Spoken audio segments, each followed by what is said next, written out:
everything looked different. It was the same apartment, the same tree, the same street, but it all looked different. And the one thing that looked the most different was when I saw someone walking across the street.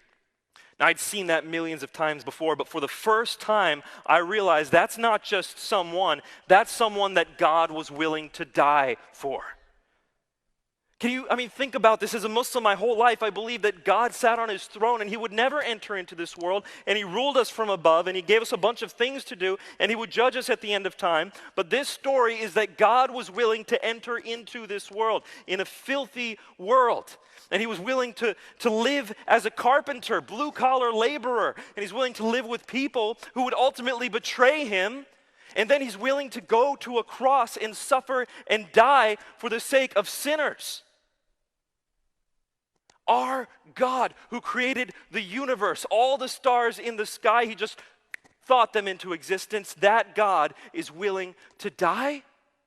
And as he tells us that he loves us so much, he's willing to die for us, this is what he says: as I have loved you, so love one another.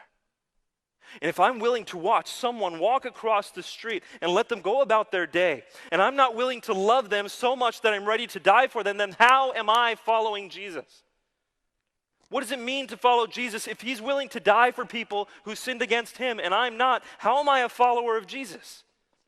And in that moment, I realized what the gospel was. The gospel is not something that you just hear and believe. If it doesn't change your life, it hasn't hit you yet. And in that moment, I realized that this God is worth everything. This story is worth sharing with our lives. Oh, and our lives are in his hands. And if we die today, we're going to be taken care of. But there are millions, in fact, billions of people for whom that is not the case. And if we lived every second of our lives for their sakes, only then would we truly honor this God who is willing to live the life we should have lived, to die the death that we should have died. That's our God. And that's my story. So let's pray together.